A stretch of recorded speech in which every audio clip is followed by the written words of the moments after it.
دوسرا کام شیطان کا یہ ہوتا ہے کہ وہ کام کو دوسرے وقت پر ٹالنا بتاتا ہے کہ ابھی کیا جلدی ہے، بعد میں کریں گے. یہ بھی ایک راستہ نکالتا ہے استقامت میں رکاوٹ پڑے، ایک استقامت پوری ادا نہ ہو بلکہ وقت پر عمل نہ ہو، دوسرے وقت پر ٹالنا.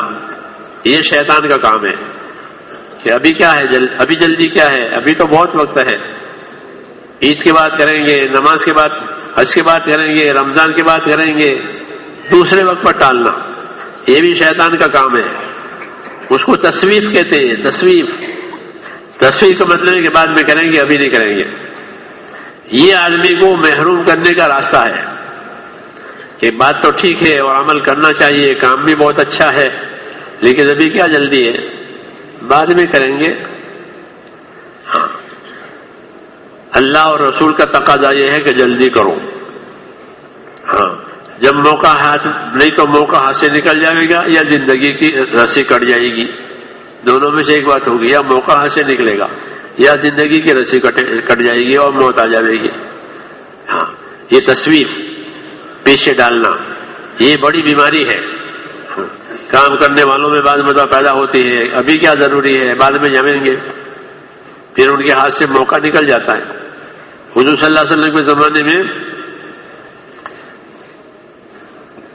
آپ صلی اللہ علیہ وسلم مینا میں دعوت دے رہے تھے لوگوں کو.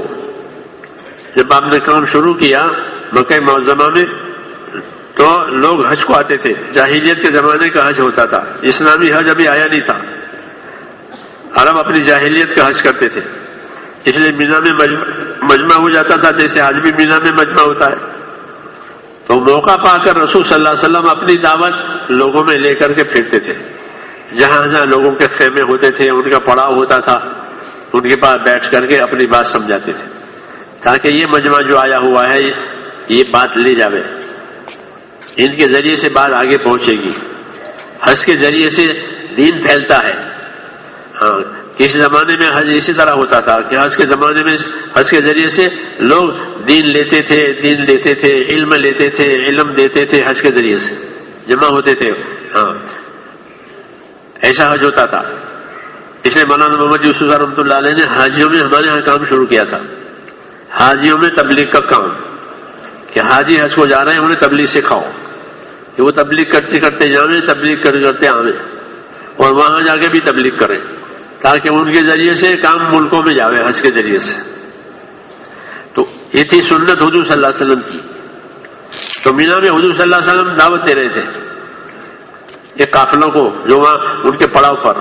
تو یہ قافلے میں بیٹھ کر حضور صلی اللہ علیہ وسلم نے بات کی، ان کو دعوت دی اللہ کی طرف، ایمان لانے کی طرف، اپنا نبی ہونا بتایا اور بات سمجھائی تاکہ وہ ایمان لاوے اور ایمان لا کر کے پھر اپنے وطن جاوے تاکہ ان کے ذریعے سے یہ بات وہاں جاوے.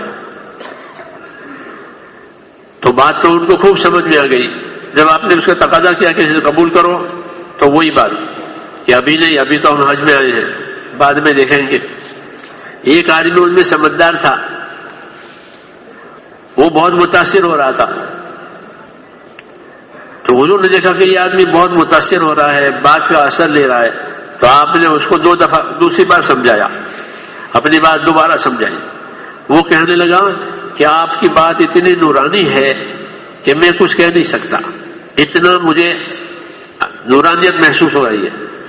لیکن میری قوم جیسا آپ دیکھ رہے ہیں یہ ان کی حالت ہے، میں زور لگاؤں گا زیادہ تو یہ مجھ سے بھی مخالف ہو جائیں گے، مجھ سے بھی دور ہو جائیں گے، اس لیے میں مجبور ہوں. باقی آپ کی بات بہت نورانی ہے. بہرحال یہ قافلہ ماننے کے لیے تیار نہیں ہوا. انہوں نے دوسرے وقت پر اس کو ٹالا کہ اگلے سال آئیں گے، آئندہ سال میں، ہم تو ہر سال آتے ہیں، اگلے سال آئیں گے، اگلے دیکھیں گے، ابھی تو حج میں آئے ہوئے ہیں. یہ کہہ کر کے بات کو ٹال دیا. تو انہوں نے یہ کہا کہ ابھی کیا جلدی ہے، ابھی تو گھر جانا ہے، حج سے فارغ ہوئے ہیں، گھر جانا ہے، بعد میں دیکھیں گے. غرض کہ وہ تیار نہیں ہوئے ماننے کے لیے، اگلے وقت پر ٹالا اور گھر جانے لگے. جو ساتھی متاثر ہوا تھا حضور صلی اللہ علیہ وسلم کی دعوت سے، اس نے کہا ٹھیک ہے، اگر گھر ہی جانا ہے تو گھر چلتے ہیں، لیکن ہم جس راستے سے سفر کر کے آئے ہیں اس کے علاوہ دوسرے راستے سے جائیں گے واپس۔ کہ دوسرا جب واپس جانے میں کیا فائدہ ہے؟ کہ فائدہ یہ ہے کہ یہاں راستے میں ایک شہر ہے فدق، یہ شہر تھا حضور کے زمانے تک، ابھی بھی ہے، نام بدلا ہوا ہے، کہ شہر ہے فدق، اس میں یہودی لوگ رہتے ہیں۔ وہ کہہ رہا ہے اپنے ساتھیوں سے یہودی لوگ رہتے ہیں، ان یہودیوں کے پاس کتاب ہے، ان سے پوچھیں گے اس آدمی کے بارے میں جنہوں نے ہم کو دعوت دی ہے، یہ کون ہے، ان کی دعوت کا کیا حال ہے، تو ان سے ملتے ہوئے پھر نکل جائیں گے آگے۔ تو وہ اپنے ساتھیوں کو فدق لے گیا، ایک یہودی سے ملاقات ہوئی، بوڑھا تھا وہ، اس سے اپنا حال بیان کیا کہ اس طرح مینا میں ایک صاحب ملے تھے، وہ ہمیں دعوت دے رہے تھے، آپ کیا کہتے ہیں؟ تو بوڑھے یہودی نے اپنی کتاب کھولی اور کتاب کھول کر کے پڑھنے لگا، وہ سنانے لگا ان عربوں کو کہ ایک نبی آخری زمانے کا حرم سے ظاہر ہوگا، ان کے کھال بال چہرہ مہرہ ایسا ہوگا، ایسا ساری نشانیاں آپ کی وہ کتاب میں پڑھ کر کے سنا رہا ہے، اور کہہ رہا ہے کہ یہی تھے، کہ ہاں یہی تھے، بالکل یہی تھے۔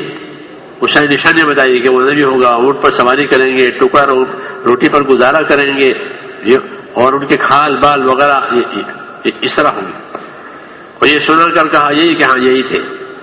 تو وہ کہنے لگا کہ اگر یہی ہیں تو یاد رکھو یہ نبی ہے، ان کی بات قبول کر لو، ان کی بات مت ٹالو، ان کی بات قبول کر لو۔ تو وہ کہ دیکھو یہ بھی کہہ رہا ہے، مگر وہی کہ ابھی گھر جانا ہے، کہ یہ یہودی بھی کہہ رہا ہے کہ نبی ہے، یہودی نے بہت صاف کہا کہ دیکھو یہ نبی ہے، تم اس کی بات مانو، اور وہ کہنے لگا یہودی کہ دیکھو میری بات سنو، تمہاری عرب قوم دو حصوں میں بٹے گی آئندہ، ایک حصہ تمہاری قوم کا ایک گروپ اس نبی کو مانے گا، جس کی تابعداری کرے گا، ایک گروپ تمہاری قوم کا اس نبی سے لڑے گا۔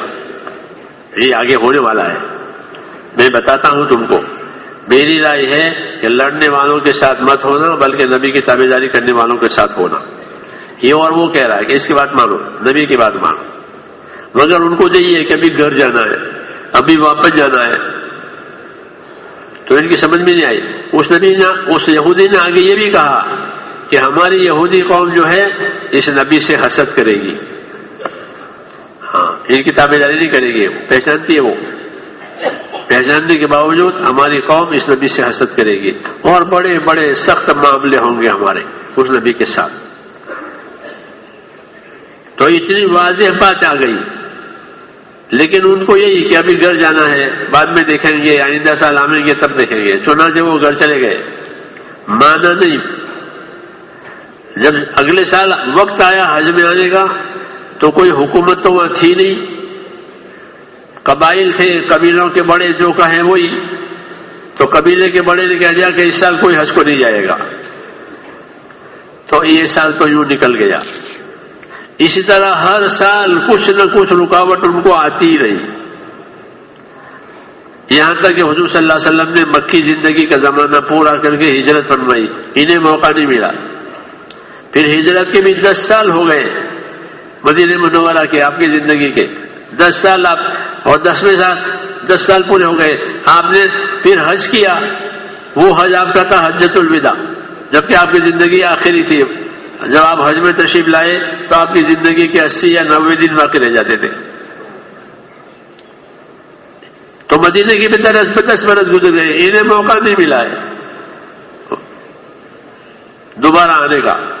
آپ نے حج کیا، جب آپ حج میں تشریف لائے تو وہ آدمی جو بہت متاثر ہوا تھا اس قافلے میں، وہ آپ سے حج میں ملا اور عرض کیا یا رسول اللہ مجھے پہچانا؟ فرمایا ہاں پہچانا، میسرہ اس کا نام تھا، یہ پہچانا میسرہ ہے۔ کہنے لگا یا رسول اللہ جتنے لوگ میرے ساتھ تھے قافلے میں حج کے، جب آپ سے ملاقات ہوئی تھی، آپ تشریف لائے تھے ہمارے خیمے میں، وہ قافلے کے جتنے ساتھی تھے اس عرصے میں ایک ایک کر کے سب مر گئے، ایک بھی ان کا بچہ نہیں ہے۔ اللہ نے میری زندگی باقی رکھی، میں بچا ہوں اور میرا بھی اسلام تاخیر سے ہو رہا ہے. چنانچہ وہ اسلام لائے، ان کی زندگی اچھی رہی. انہوں نے حضور صلی اللہ علیہ وسلم کی وفات ہو گئی 3 مہینے کے بعد، لیکن ابو بکر رضی اللہ عنہ ان کا ساتھ رہا اور اچھا رہا. یہ مثالیں ہیں تصویف کی کہ شیطان تصویف سکھاتا ہے کہ بعد میں ہوگا، بعد میں ہوگا، پھر بعد میں نہیں ہوتا. ہاں، یا تو زندگی ہی ختم ہو جاتی ہے یا آدمی کے ہاتھ سے موقع ہی نکل جاتا ہے، یوں آدمی محروم رہتا ہے. تو شیطان اس راستے سے بھی آدمی کو محروم رکھتا ہے، حالات سے بھی ڈراتا ہے. ہاں، نقصان بتاوے دنیا کا کہ تمہارے حالات کیا نقصان، تو نقصان سے ڈراوے اور کبھی تصویف کے راستے سے پیچھے ڈالے. یہ سب ہتھ کنڈے شیطانی ہوتے ہیں.